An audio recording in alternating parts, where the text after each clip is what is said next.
Unsay mga kabayan, mayroon akong gulay nga gikan sa bukid akong gikuha, giharvest. Ayan. Hala, degana oy. Unsa ni sa nga utan? Kana unsa na utan? Batong, tambok. Ay batong daw. Batong daw to mga kabayan, batong. Unsay batong? Batong daw to, batong. Dili man ni batong. Kuan niya siya kanang kung sa tawag na mo sa ana. 7 yan. Karabansos. Ito yung karabansos, di ba? Mga kabayan, karabansos. Ano karabansos? Kung sa Tagalog, sigarilyas.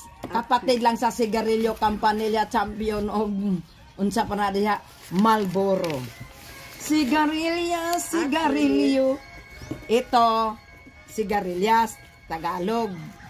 Sa amo tawag is karabansos. Ano to sa English? Ano to sa English? Teka. Wait. Ang English nito, sigarilyas, Tagalog. Ang English is Teka, sigarilyo. Marlboro, ang English sa sigarilyas. Tarang. O karon, inanion ni Asya karon kasi gitudluan ko sa una sa mama. Anak daw. Kay kung dili nimo na ako anan, naay kana kana. Oh. Kwaon gina siya. O anak onday. Ganyan. Kasi pag mukaon ka, nagbunot-bunot man na, murag ka ng balibo-balibo. Oh.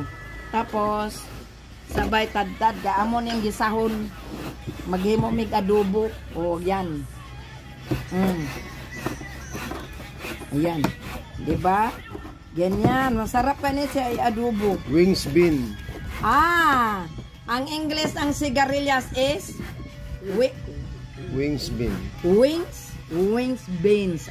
Pronounce ka ayo bay. Sigarilyas, wings beans. Oh.